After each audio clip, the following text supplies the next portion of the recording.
I think it's important to remember that he was a very liberal Catholic Pope, but he was still a Catholic Pope. He did many things that were really very revolutionary. The Pope is thought of as an absolute monarch. Within the church hierarchy, the Pope is essentially an absolute monarch and traditionally was surrounded with a lot of the trappings of almost like a medieval prince of Italy. And, those trappings have been used and continue to be used by almost all popes until Pope Francis came along and kind of said, I don't want to be wearing, golden crowns. And he spurned the sort of adornments and trappings of this medieval monarch legacy and really tried to bring himself down to the level of the people and said, I'm not trying to show myself as someone above the people, way above the people. I want to be with the people.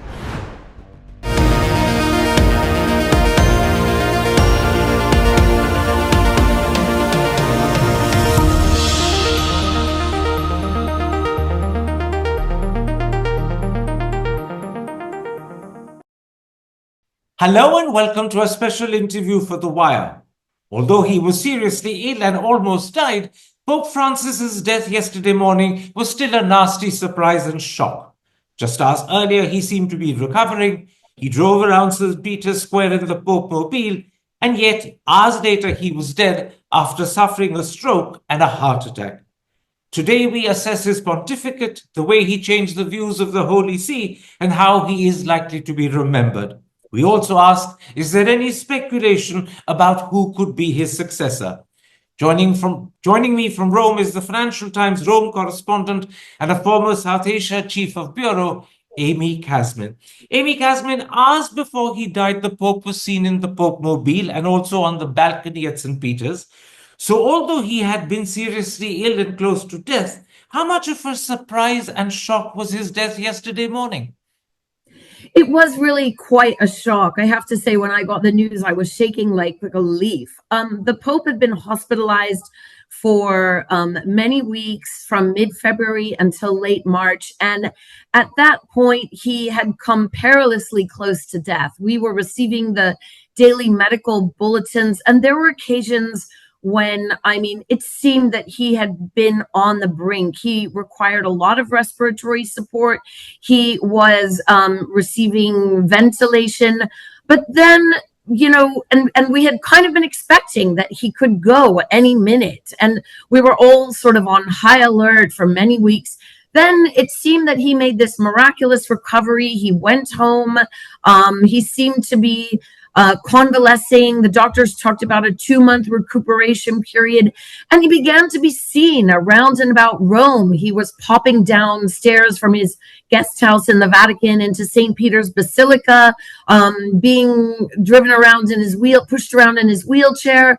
He made a visit on Thursday to a prison ahead of Easter. He was always very fond of visiting prison inmates. It was one of the things that he liked to do to show his solidarity with those who were, the least fortunate, the least privileged in the worst possible circumstances.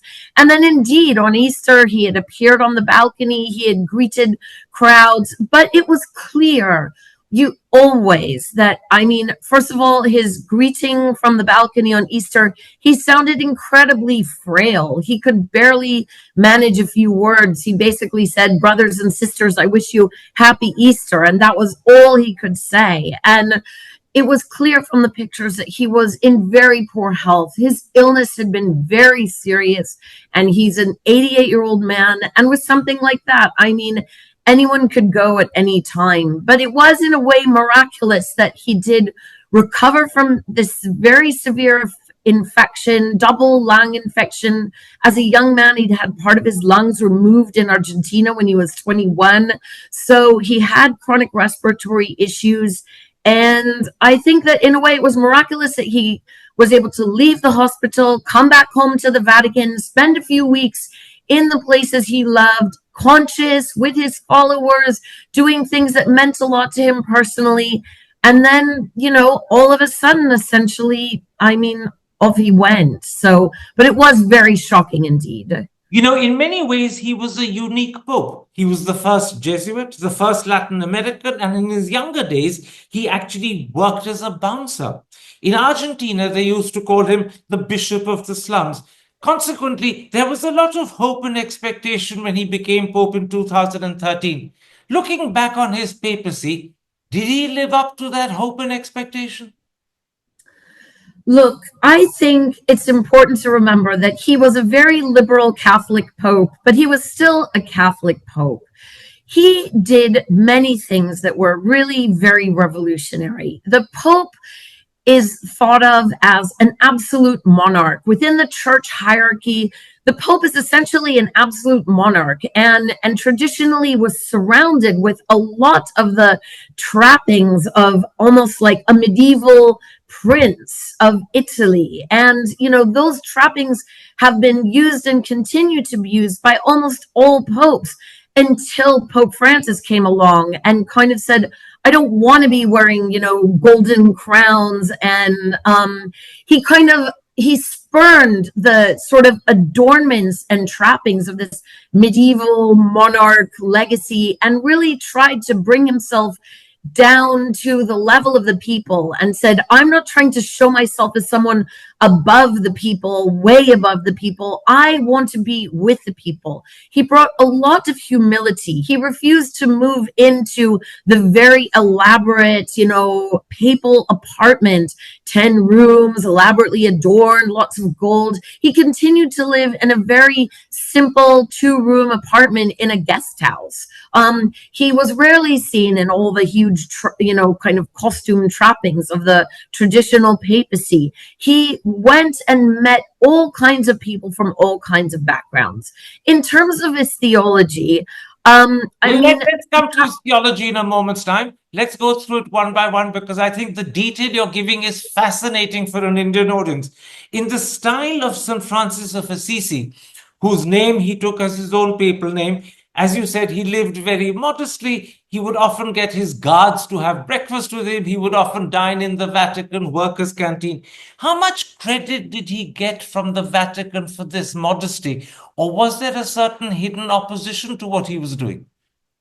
I don't think the opposition was actually that hidden. I mean, there were, I think many of the Catholic faithful definitely really appreciated his modesty, his humility. I mean, he even used to nip out from the Vatican to visit, you know, record shops in Rome and pick up his own spectacles. So I think among many of the Catholic faithful, there was an appreciation of the modesty and the simplicity and the humility that he embraced. Who could fail to be moved by, you know, the sight of him granting succor to, you know, prison inmates? He embraced people from marginalized communities that traditionally were spurned by the Catholic Church. But for sure, within the Catholic hierarchy, there were people that didn't necessarily really appreciate that felt that, you know, that he was reducing clerical power, that, I mean, he was reducing the privileges of the Catholic hierarchy. So it was, I mean, there was some opposition. Not everyone liked his style, especially because perhaps he's set a model that other popes may feel compelled to follow, and other people that enjoyed the trappings of power and clerical authority and the cushy life of the Vatican may have felt, you know, oh, well, if he's doing all this, then they're under a pressure to kind of change their ways. So it wasn't appreciated by all. Now, one area where he softened the Catholic Church's attitude is homosexuality.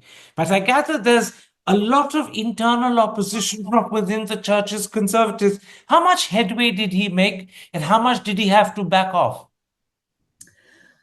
I think Pope Francis really, really did a lot, but for sure, for some of his more progressive supporters, it didn't go far enough. It wasn't enough. And for some of the conservatives within the church, it was, you know, appalling and galling. He really, you know, as you would know, the Catholic Church, you know, frowns deeply on homosexuality and considers it a deep sin, and doesn't allow gay marriage. And Pope Francis kind of walked a tightrope where he tried to make LGBT Catholics feel more included. He would embrace them. He made comments like, who am I to judge about, people's homosexual inclinations? At the same time, he never really said gay marriage is fine. He had to kind of stick to the doctrine and dogma, but he changed the tone and he met with lots of gay Catholics, he embraced them, he met even transgender people who came from a Catholic background. So he tried to give a tone of like, we embrace everyone is welcome here. And to kind of drop the judgy, we're judging you, what you're doing is wrong. But in terms of theology, he never really said, well, what they're doing isn't wrong, but it was more, we embrace them anyway. And he even put out a couple of years ago a blessing for LGBT couples, gay couples, which upset many people, for example, in the African church, which said that this was a de facto blessing of gay couples, which was so anathema to them and against African culture. So, as I said, I think he did a lot. Progressives wished he would have gone further. Traditionalists thought that he had basically walked away from core precepts of the church. So it was very controversial. The Pope also believed that divorced or remarried Catholics could receive the sacrament. But that led to 4 conservative cardinals publicly opposing him. They issued a letter that was actually made public thereafter as well. Is this another area where he was prepared to stand up for his liberal views, regardless of the church's own internal opposition? Yeah, I think this is an area where, again, he was trying to take account of the realities of modern life. The church is, in the West, the number of church followers and faithful Catholics has been declining. And the Pope needed to look at how to kind of make the church more relevant to people and, in a society of growing secularization. But because it's a global church, there are a lot of tensions. And there is a huge tension between liberals and traditionalists. And I think sort of in a way at the core of one of the big issues facing the church now is, what is it that the church should be most preoccupied with? The Pope had a big focus on some of the big global issues of the day, like climate change as almost a religious issue, as a spiritual issue, and inequality and social justice as issues that kind of are issues that Catholics need to focus on, whereas many more traditional Catholics wish they would just continue focusing on the personal morality of Catholic followers. You mentioned climate change. I gather his encyclical Laudato Si in 2015 on the environment was a lot more hard-hitting than anything any of his predecessors had ever said. He said, and I'm quoting from Laudato Si, "The earth, our home, is beginning to look more and more like an immense pile of filth. Doomsday predictions can no longer be met with irony or disdain." Was that another example of his boldness and outspokenness, his determination to take his papacy into areas where previously his predecessors had shied to go? Absolutely. I think that's really correct. As I said, I think that he was really trying to wrestle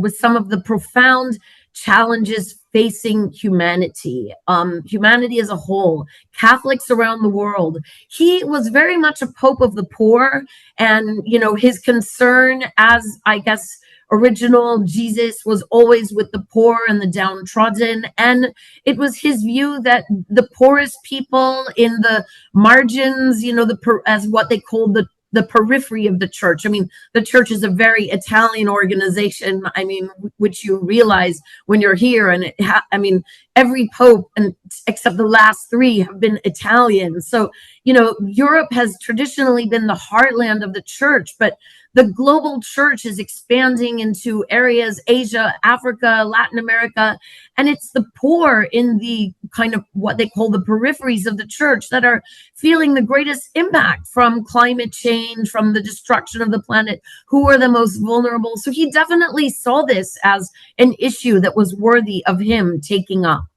Now, one of the issues that seems to have mattered a lot to him, both at the very outset of his papacy and almost right at the end of it again as well, is the issue of immigration, refugees, including illegal immigrants. I gather the first formal visit he took was to the island of Lampedusa, where he met with North African refugees coming into Europe. And just before he fell ill, he took a very strong stand on President Trump's policies linking illegal immigrants with criminality. Many, in fact, at the time thought this was implicit criticism of Vice President Vance. But was it, in fact, proof that this Pope was never hesitant to speak out in support of principles and values, humanity, and concerns that mattered to him? And in that connection, how fraught would his meeting with Vice President Vance have been? Because they met on Sunday, Easter Day, just hours before the Pope died. Yeah. So, I mean, in answer to the first part of your question, that's right. He had a very profound concern for migrants, migration. Even here in Italy, when I was here, there was a terrible tragedy where a ship full of refugees from Afghanistan and Pakistan, they were in fact from South and Central Asia, a few from the Middle East. The ship broke apart just like 50 meters from the Italian coastline, and tragically many people drowned because they didn't know how to swim. And after that, the Pope received a cross made by the Italians from that town out of the broken wood pieces of that boat. And it was a very, very moving gesture.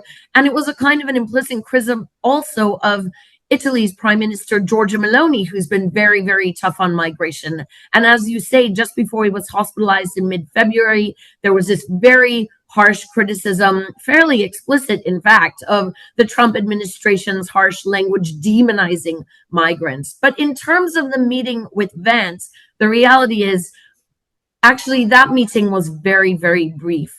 Vice President Vance came to the Vatican and had meetings twice. On Saturday, he met with the Secretary of State, Cardinal Parolin, seen by some as a front runner to succeed Pope Francis as Pope. And then they had a very long meeting where there was a lot of substance discussed and talk about the immigration issues. And there was a real sense that probably the Cardinal Parolin would have given Vice President Vance strong kind of critique or a strong sense of where this church stood on questions of migration. But the reality is that on Sunday, the meeting with Vice President Vance was in fact very, very brief. As I mentioned, I think Pope Francis could really hardly speak in these last days. I mean, he could barely get out a blessing. I don't think they had a very substantive conversation. According to the Vatican, he more or less wished Vance a happy Easter. It was just a few minutes. He handed over an Easter egg for the kids, and it wasn't really a substantive meeting on Sunday. Hi, I'm Karan Thapar. Over the last few years, I hope you've been watching my program, The Interview on the Wire. During that period, I've interviewed doctors, politicians, businessmen, scientists, authors, and even the occasional Nobel laureate. For me, it's been exciting. I hope it's been enjoyable for you. But these, as you know, are tough times. And if this program is going to remain bold, independent, and sometimes even defiant, then I think we need your support. At the end of the day, it's a truism, but editorial independence is best defended by the viewers. So if you would like this program to remain the way it is, forthright, outspoken, and interesting, then would you consider supporting us? All you have to do is to click on the description at the bottom. But more than anything else, I hope you will continue to watch The Interview. Your viewership means an awful lot to me.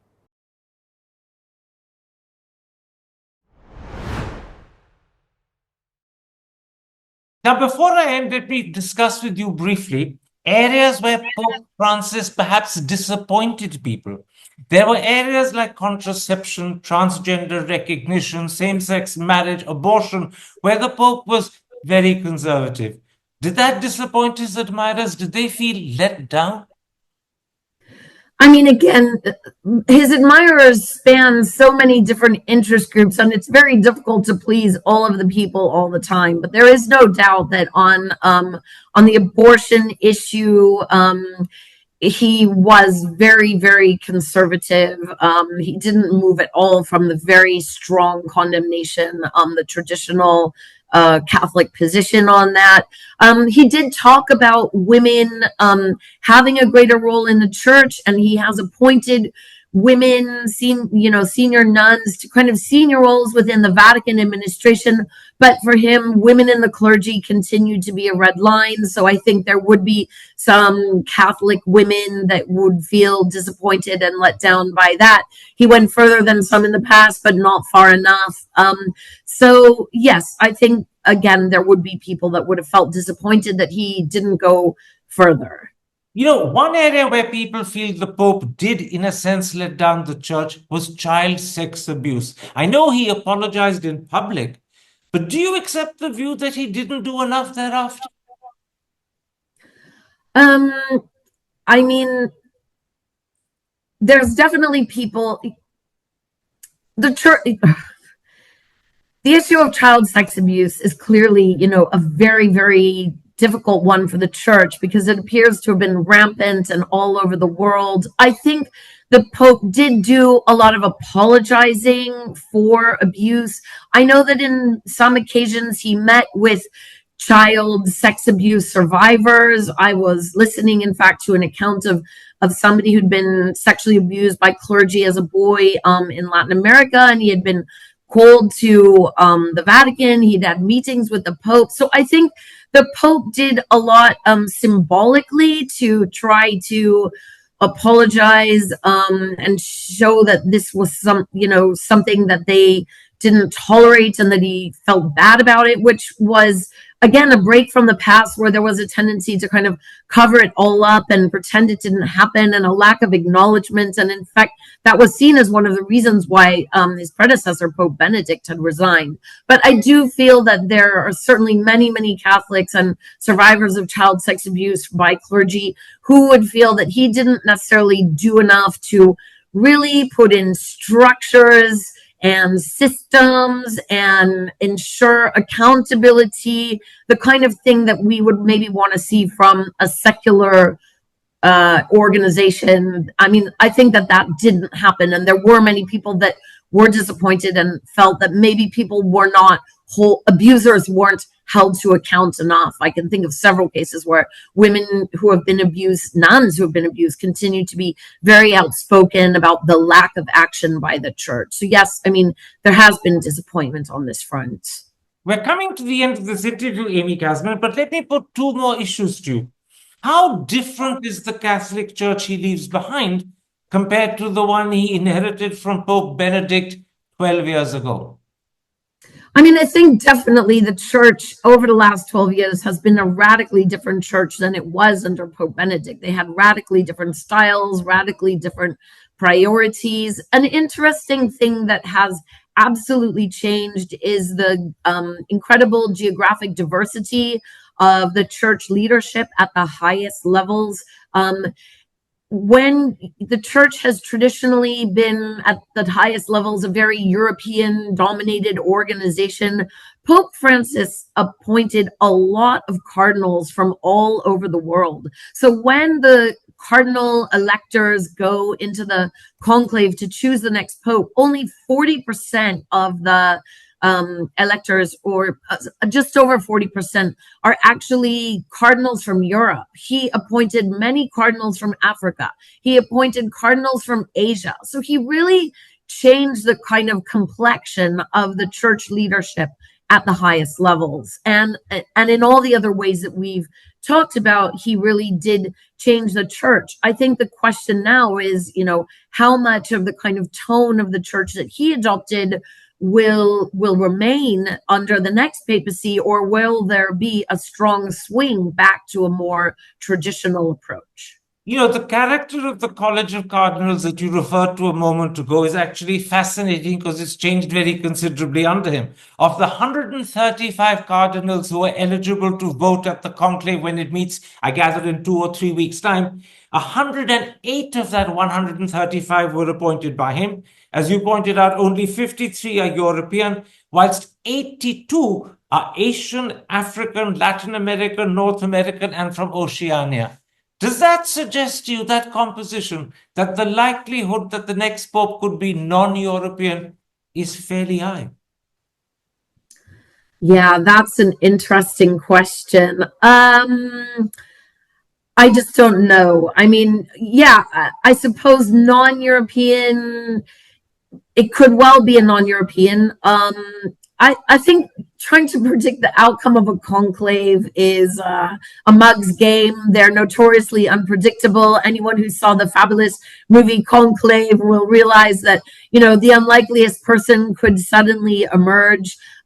So I don't think that this is going to be really a contest in the conclave about geography. I think it is going to be a big contest. There's going to be a big battle, I think, over the next pope in terms of these more ideological divisions, which is the conservatives versus the liberals, the people who really love what Pope Francis did and really want to try to consolidate that to make sure the church keeps moving in that direction and keeps kind of following this principles of a more inclusive church, a church that is more welcoming to all, even those who may not have completely complied with the very traditional Catholic rules and regulations, versus conservatives and arch conservatives who feel that, you know, the church has lost its way and needs to be brought back to kind of core principles, and would be more concerned about, you know, use of birth control than climate change. So I think that's the battle that we're going to see playing out in the conclave, I believe. One of the things that we can be certain of is that the outcome that concludes the movie Conclave that happened and was famous earlier this year, based on Robert Harris's book, The Conclave, that outcome is unlikely to be happening in real life, because in the movie, the new pope is a transgender former secret cardinal archbishop of Afghanistan. That is unlikely to happen. But who knows what surprises the conclave throws up. We could end up conceivably with our first Asian, maybe even our first African pope. Those are outcomes that are plausible, but a transgender pope is clearly not going to happen.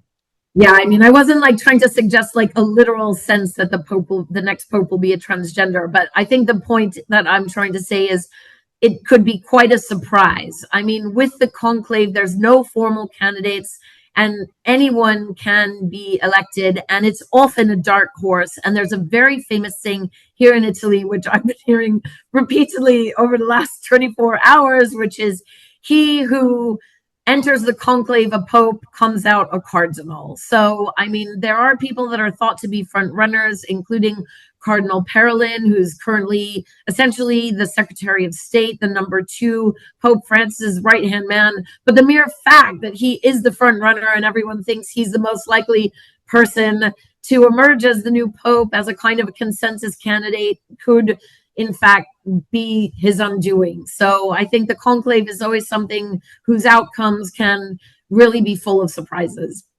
Amy Kazmin, thank you very much for a fascinating interview and for the time you've given me. Take care. Stay safe. Thanks, Karen, and greetings to India. Hi, I'm Karan Thapar. Over the last few years, I hope you've been watching my program, The Interview on the Wire. During that period, I've interviewed doctors, politicians, businessmen, scientists, authors, and even the occasional Nobel laureate. For me, it's been exciting. I hope it's been enjoyable for you. But these, as you know, are tough times, and if this program is going to remain bold, independent, and sometimes even defiant, then I think we need your support. At the end of the day, it's a truism, but editorial independence is best defended by the viewers. So if you would like this program to remain the way it is, forthright, outspoken, and interesting, then would you consider supporting us? All you have to do is to click on the description at the bottom. But more than anything else, I hope you will continue to watch the interview. Your viewership means an awful lot to me.